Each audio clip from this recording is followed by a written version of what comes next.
Hello and welcome to the CUFI UK podcast for Zion's sake. My name is Alastair, this is Alex. Hello. And in today's podcast, we share our thoughts and reaction to the attempted assassination of Donald Trump. Yes, there is a battle for truth surrounding the assassination attempt on Trump, just as there is a battle for truth with Israel. So we'll be looking at both of those things. That's right. Plus, we look at the UK Foreign Secretary's first ever visit to Israel and what this might mean to the country.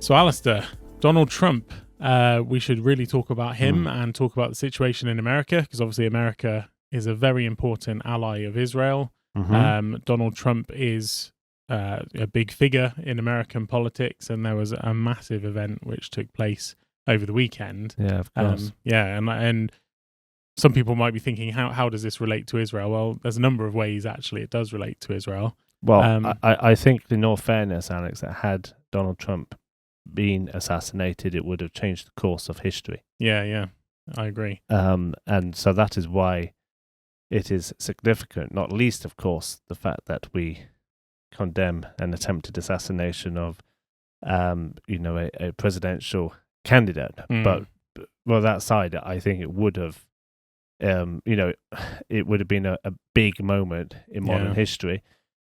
It still is a big moment, I think. We will obviously we will look back one time to see how significant that event was. And of course, it is very good that,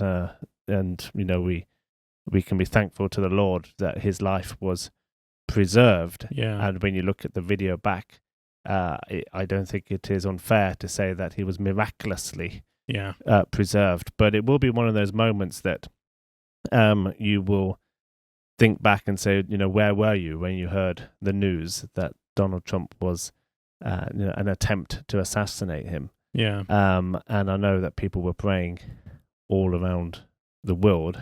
Yep, including us. Including us. Yeah. For him. And so, yes, you were... Sorry. I mean, I think you've put it together well. I think you're saying, you remember where we were. Well, I was sat on my sofa and suddenly I got a message from you saying, pray. And I was like, hang on, what's going on? It was more like, pray! Yeah, exactly. It was like one of those things. And so for me, obviously it was very big relief when I went online, looked at Twitter X, saw some videos, saw him getting up, saw that it was just a flesh wound on his ear, and that sort of thing. But how close that got was incredibly close. I mean, he literally turns his head, and at that moment the bullet hits his ear. It is, like you said, it's a miraculous thing that happened.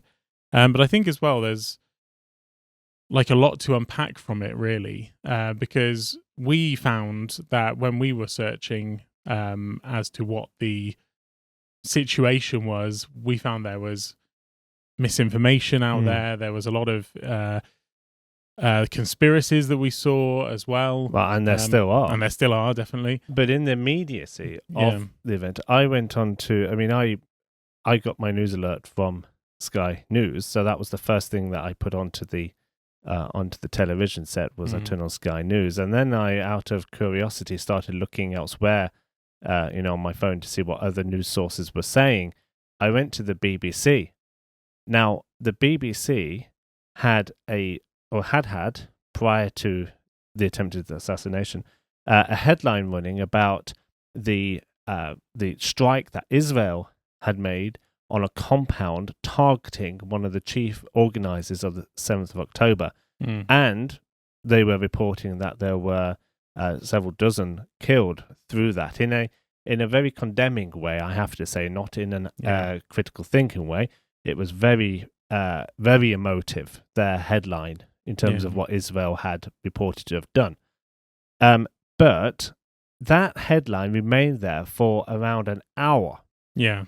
Okay, and the reports coming in of Donald Trump being targeted was actually the second story, despite it being very obvious by anyone looking at the footage what had actually taken place, or at least in a basic form, it was quite clear that he was a target of some kind of assassination attempt. Yeah, and we knew it instantly as soon as you saw the footage. But the BBC continued to roll with the Israel headline for, I say, beyond an hour. Yeah. Now, I have a little bit of a conspiracy here myself, and I believe that was deliberate. Yeah. I think it was intentional, because there would have been a surge of people who would have gone to the BBC website as a source to find out what was happening, would have seen that very disparaging headline towards Israel, and would have had to scroll down.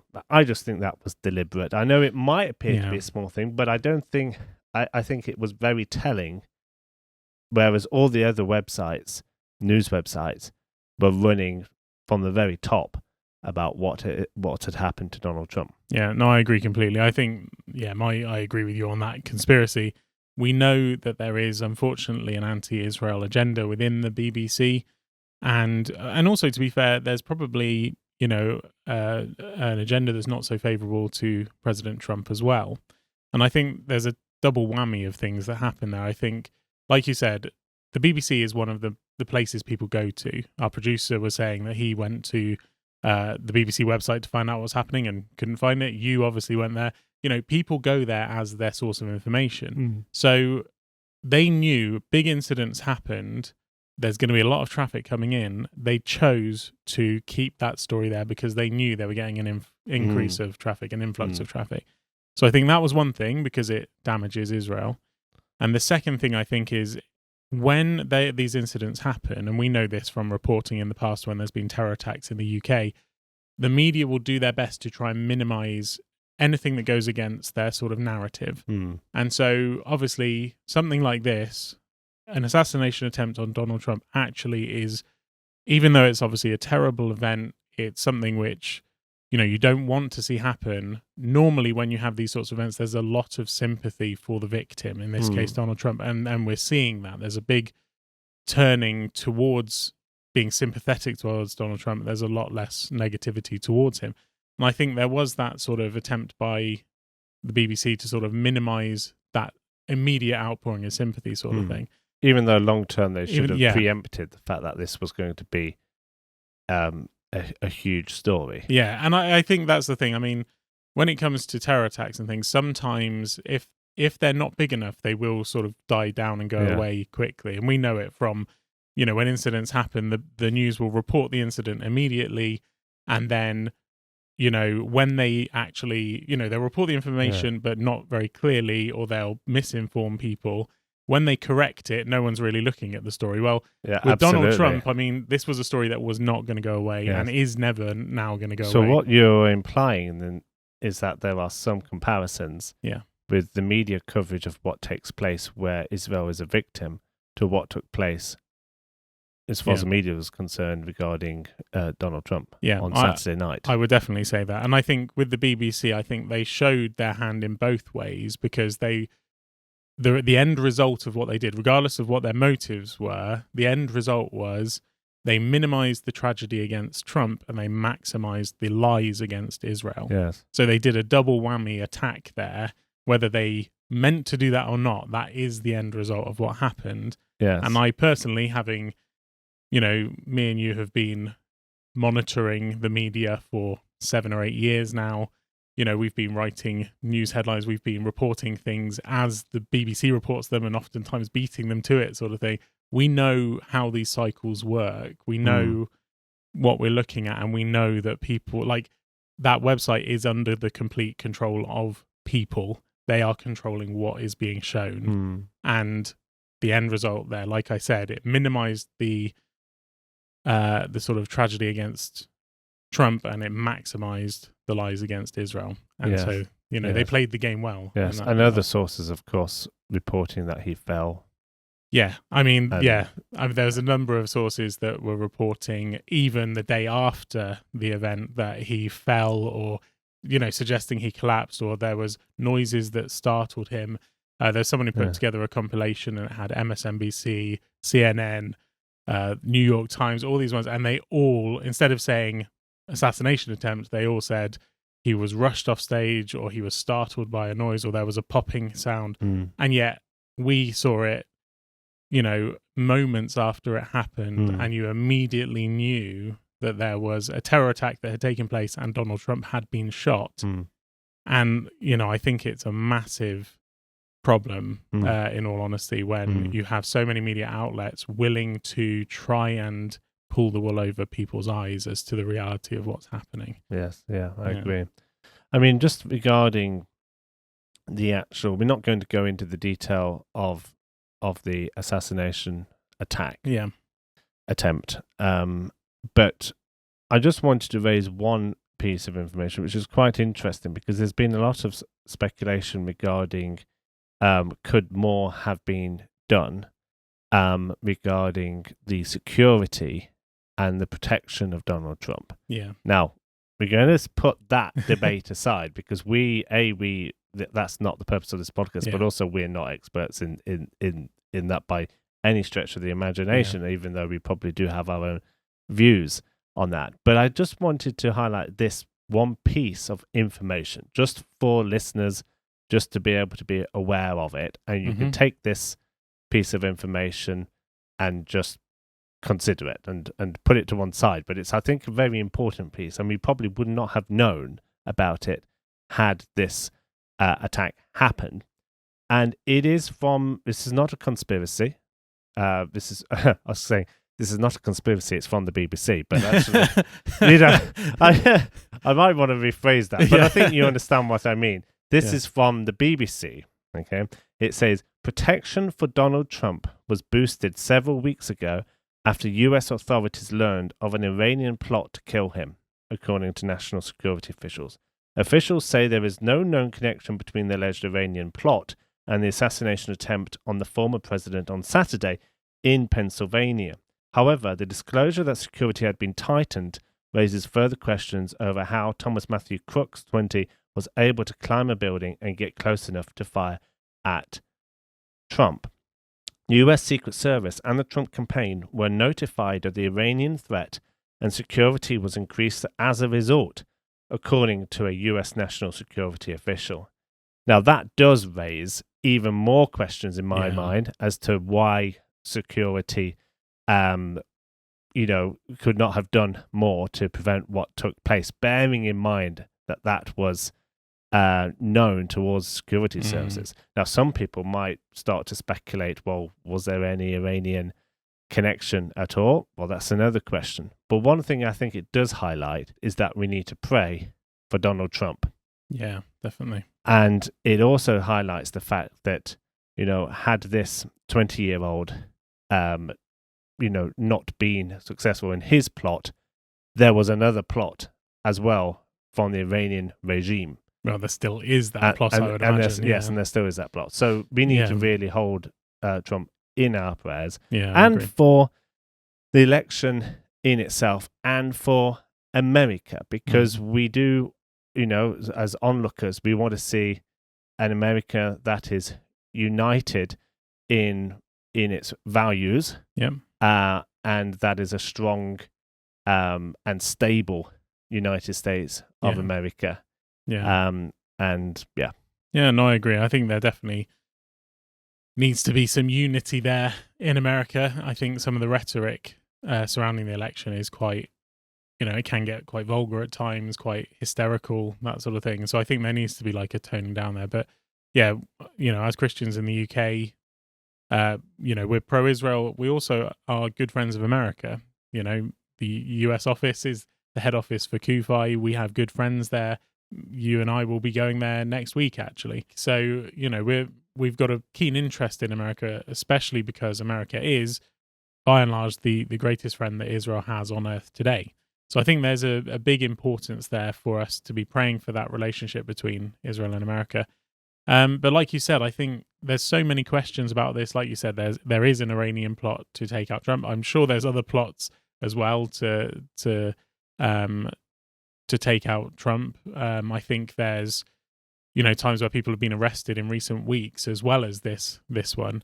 We're obviously not speculating on who the perpetrator was or what the motive was. There's clearly some questions that need answering from the Secret Service, because it does look like there was a breakdown in what they normally do to protect someone like President Trump.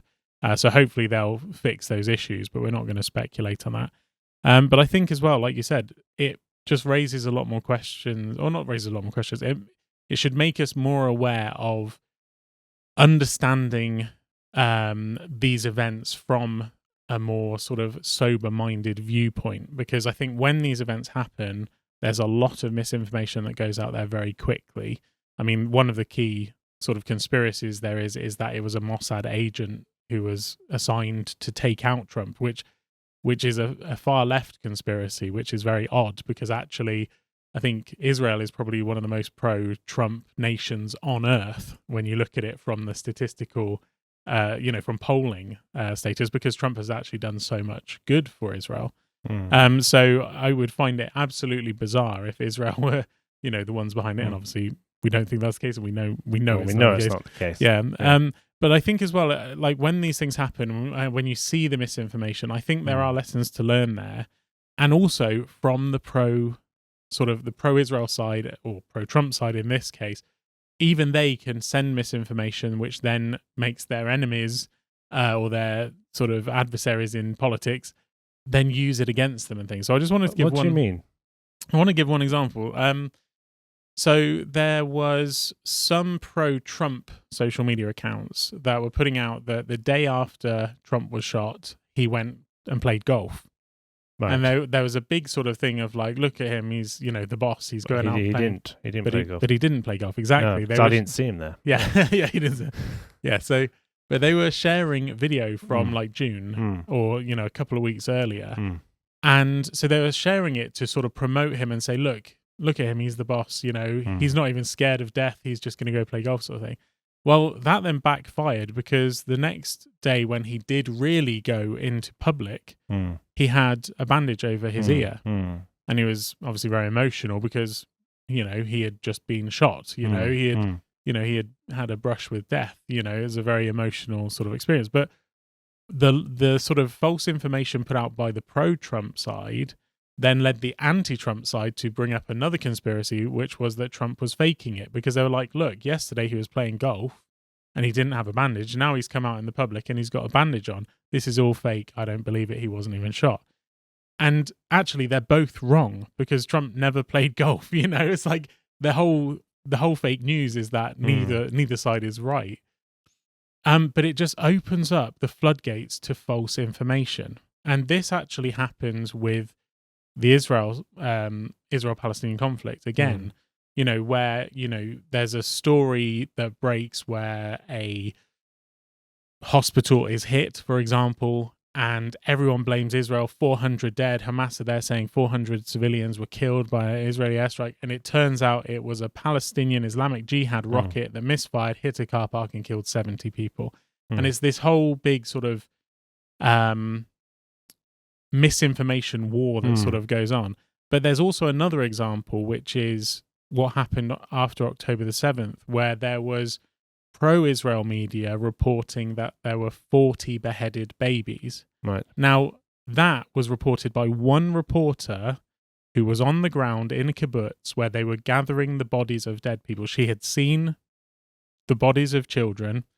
She spoke to someone and he said to her something along the lines of, there's 40 bodies, including a beheaded baby.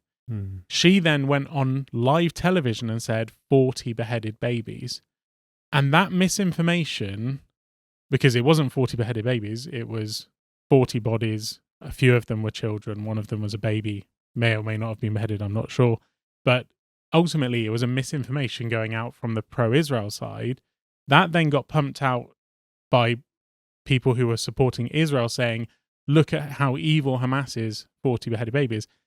It then got debunked. But now, even to this day, there's pro-Palestinians who use that misinformation against Israel. They say conveniently, yes, and they literally claim that no babies were killed, no one was beheaded, and they literally use it flipped side the other way. But what I'm saying is they're using the misinformation against, it's like a battle for truth, and sometimes both sides can get it wrong. If you know what I'm saying.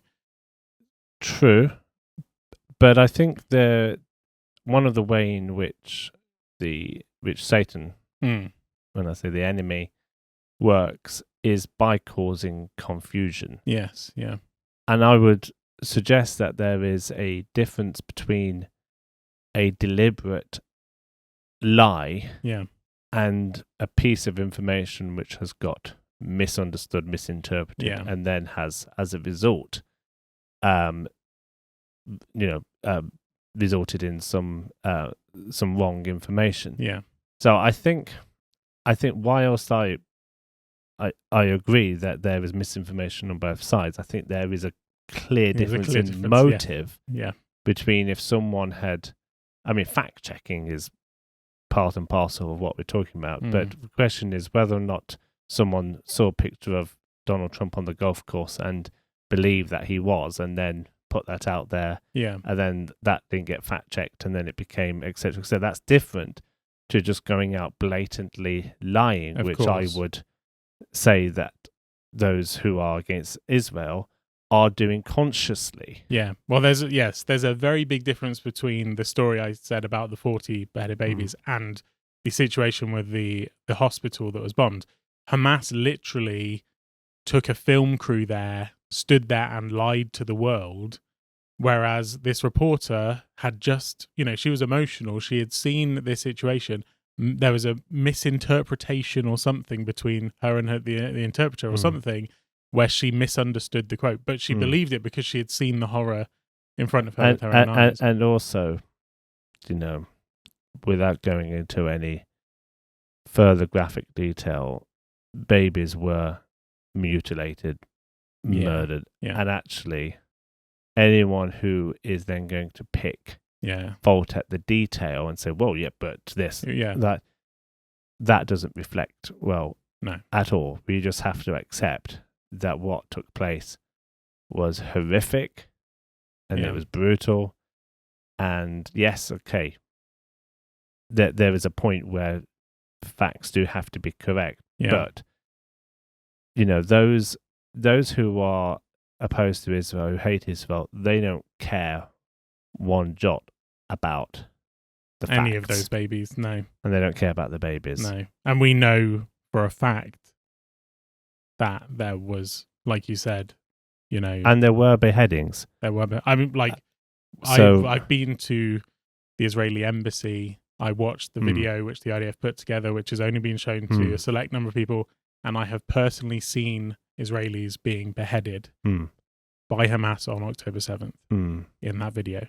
So they're images that I will never, ever forget. So I can testify to that, which is the whole point of that video, was to show people who are in the media or journalists or politicians and so forth the facts on the ground. And so I can testify to that because I've seen it with my own eyes. So when someone says that these things didn't happen, because the problem is the enemy, Satan, is so twisted that he's convincing people that because it wasn't 40, it was only a couple or whatever the situation was, none of them at all happened. And that's the thing that happens. And so I just wanted to share a couple of scripture verses because I think, the Bible is, our guide in all of this. And so Proverbs 14 verse 15 says, the simple believe anything, but the prudent give thought to their steps. And I think, that's an important scripture there, because I think there's so much misinformation. There's, the truth,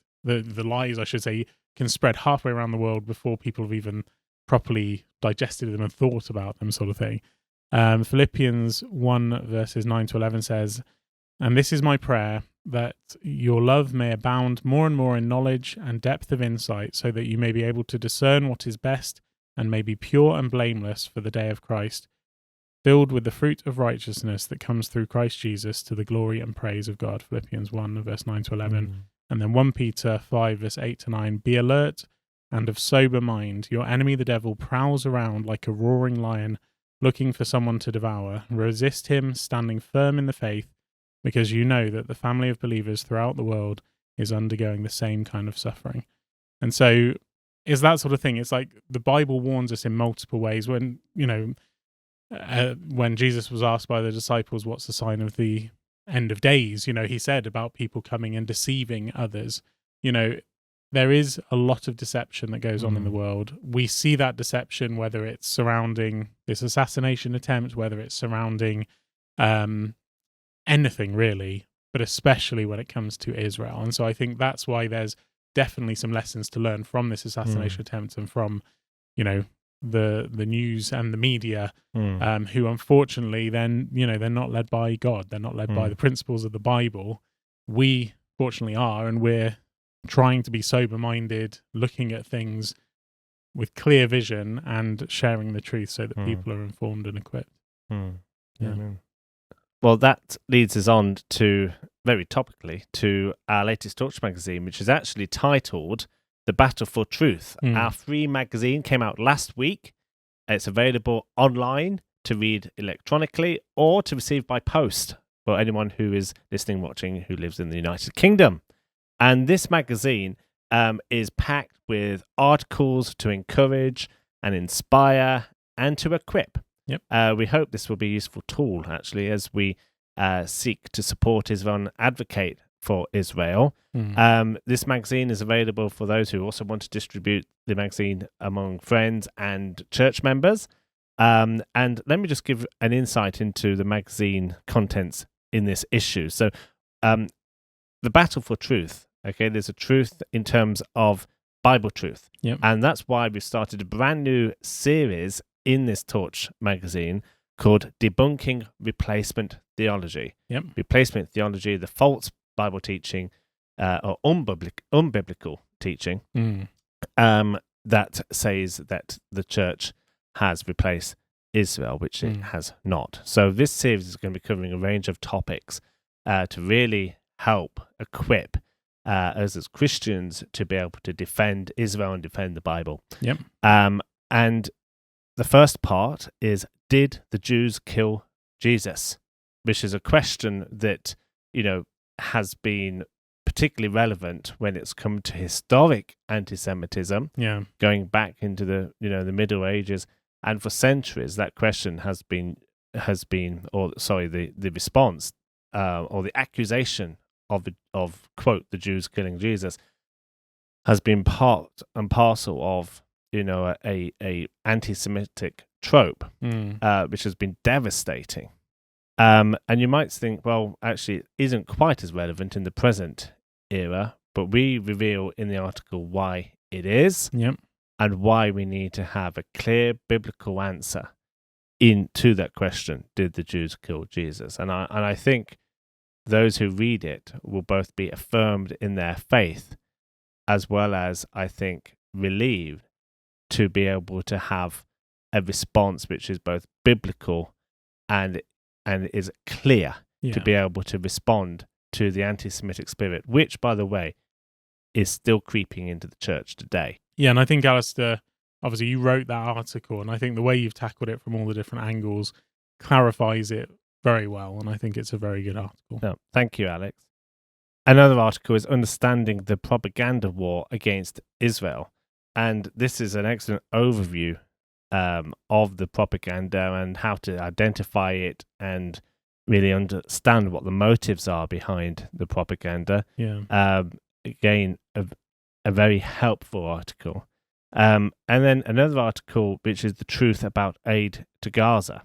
We've covered this topic actually in a previous podcast, but it explains, it gives figures, but it also gives the overall perspective and context about what Israel is doing to facilitate aid from other countries to Palestinians in Gaza, that it is doing everything that it is being asked to do, plus doing even more in its own capacity as well. Yeah. And I think that article is a vital one in order to have a coherent response to the accusations which are leveled against Israel so many times. So to get your magazine for free, please go to www.cufi.org.uk/torch, and you can read that online, or you can receive it by post if you live in the United Kingdom, and by signing up you will receive further issues when they become available. Now, on that final article we just mentioned, Aid to Gaza. Yep. That article is something that the new Foreign Secretary, David Lammy, I think, needs to read. Yeah. So we hope that he will, because he has visited Israel this week. Yeah. Very significant. Mm-hmm. It's been, 10 days since he became Foreign Secretary. Yep. And I think it is quite symbolic that he prioritized the visit to the Middle East as one of his first overseas missions. Yeah. Clearly viewing matters relating to Middle East as being an important part of this new Labour government. Yeah. And whilst he was there, he met with Prime Minister Benjamin Netanyahu. He also met with President Isaac Herzog. Yep. And also the Palestinian Authority Prime Minister Mohammed Mustafa. So on the trip, he called, probably predictably, for an immediate ceasefire, a release of the hostages as well. And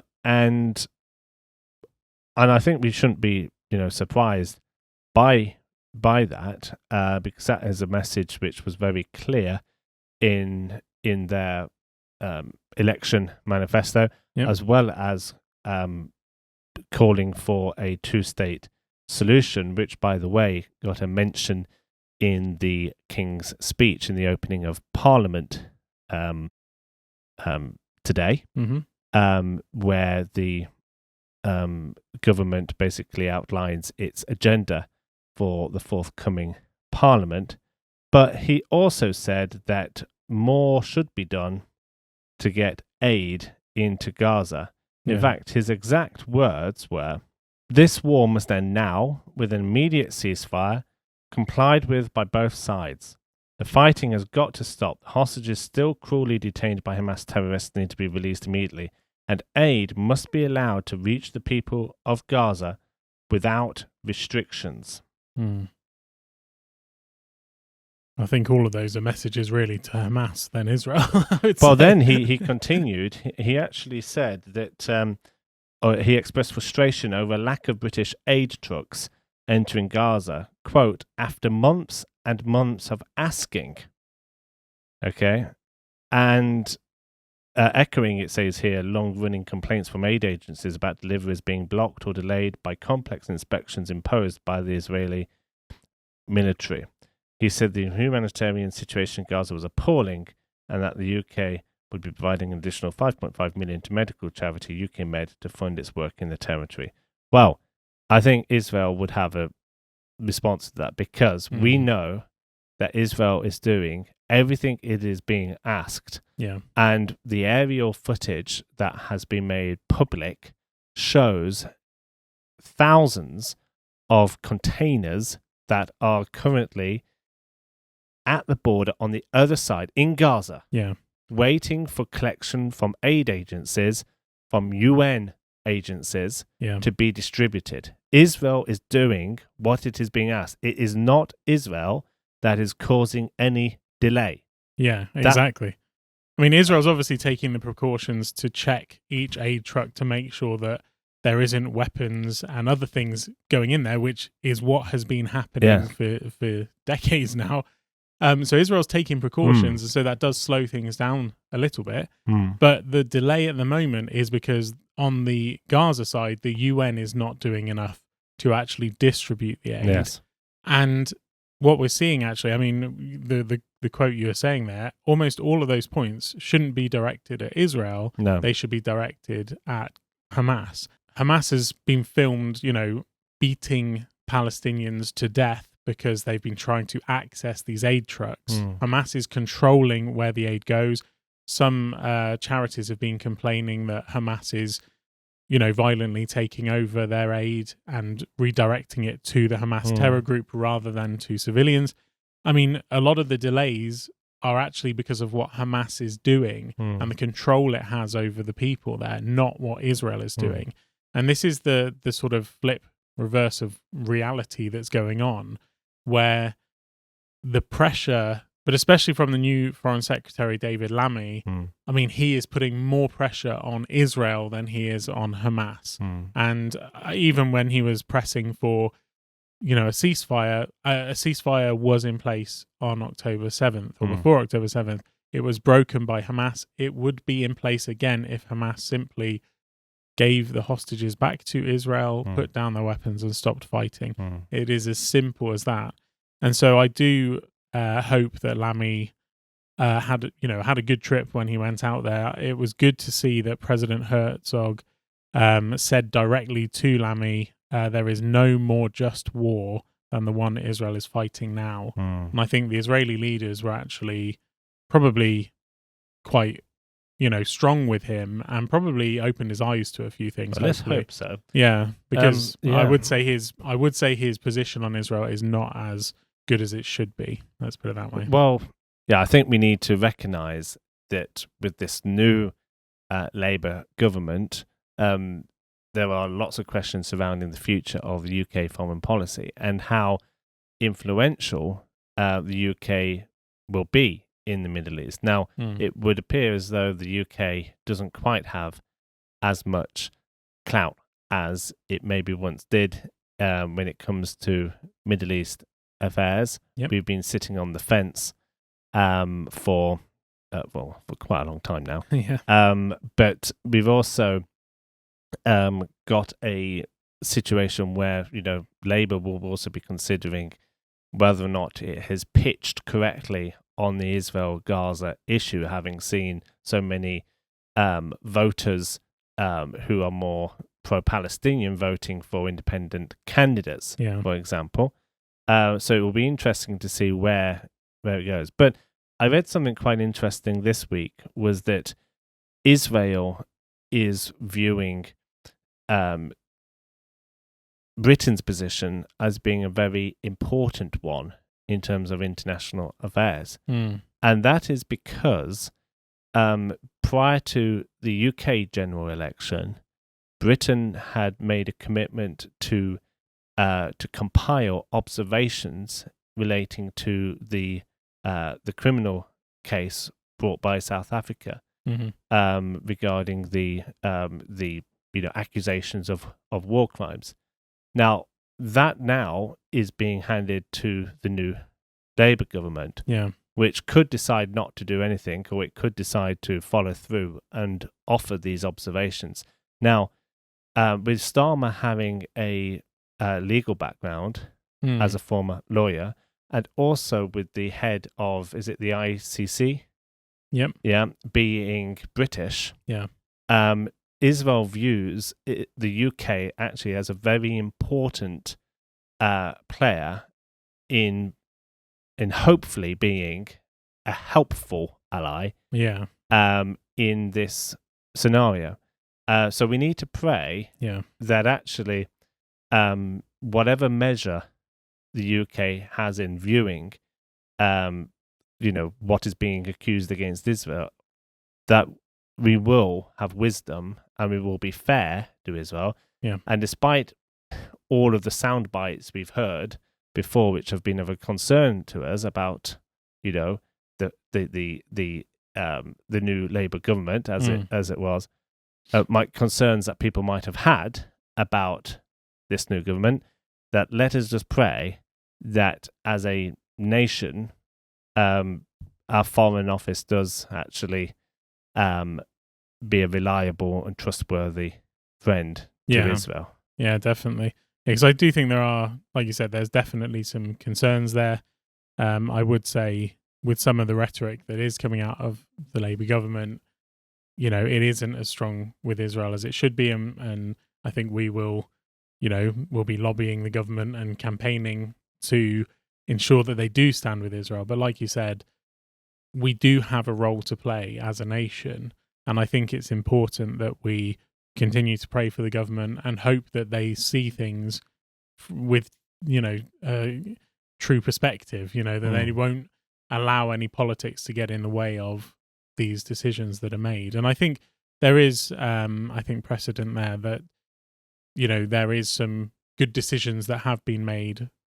For example, I think Keir Starmer even though he's heading up the government that may not be as pro-Israel, I think he has shown himself when it comes to the law to try and be as fair and just as possible. And so I would hope that he would, follow that road. And I think, going back to the ICC and the ICJ, even though there are some negative things from those bodies, I think when the law is applied fairly, Israel actually has a very strong case. You mentioned about the genocide sort of claims and things like that that go against Israel. Well, the ICJ, when it carried out the South Africa tribunal, it found that actually Israel wasn't committing genocide. I think I might have said ICC. Oh, okay. Mistake.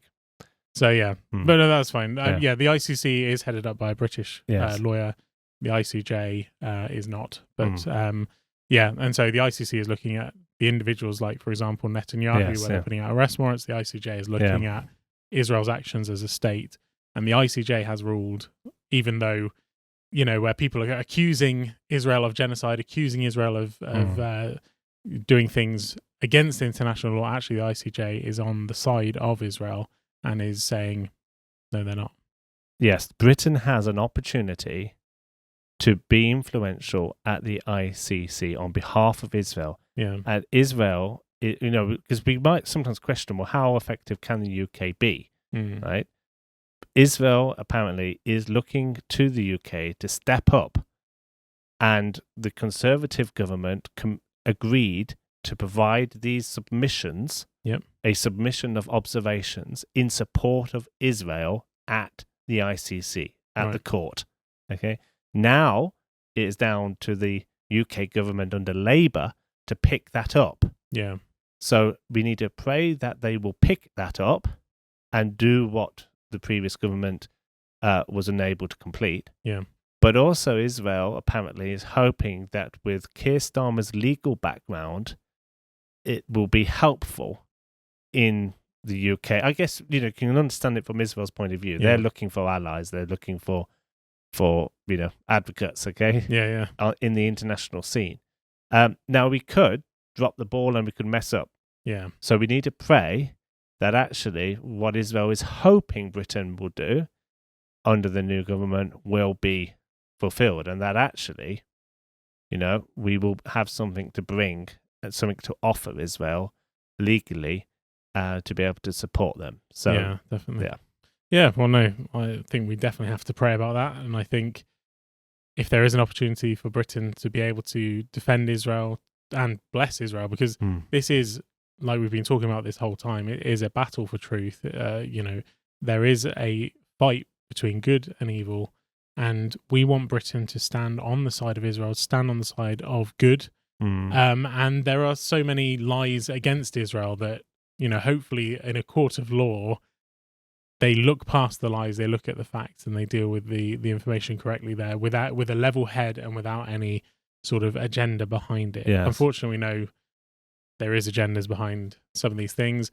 And I think as well, when it comes to the push against Israel, we don't have time to talk about it today, but hopefully in the next podcast we can. But there is a push from some independents, including Jeremy Corbyn, who are actually advocating that the UK drops its support for Israel at the ICC in this observation. So there is, from those who oppose Israel, from the sort of anti-Semitic group of people that have been voted in, they are lobbying the government negatively. And so we need to be praying for the government and hoping they do the right thing. Yeah, absolutely. Because it's really important. Yeah, absolutely. So prayer is one way that we must get behind in supporting and blessing Israel. Yep. And we want to thank everyone that is joining us in prayer for Israel, and also praying for CUFI as a ministry. We provide every Friday evening an overview of the week with our weekly review. And in that, we include a prayer for Israel, and specifically for matters that we wish to highlight each week. And so if you would like to receive that every Friday, then please go to www.cufik.org cufi.org.uk/subscribe. There's also other ways to support CUFI. One is through a donation. We recognize that this work needs support, financial support, to fulfill everything that we believe we're commissioned to do. And on that note, we are so grateful to all of those who sacrificially donate towards the work. We appreciate your support. And if you are wanting to make a commitment to support CUFI, either with a one-off donation or through regular giving, then we invite you to please go to www.cufi.org.uk/donate, where you can find various options on how to make a donation. But for today, we want to thank you now for watching this podcast. Please remember to like, subscribe, comment, share with friends, and we hope that you will join us next time as we continue to make a stand for Zion's sake. God bless you.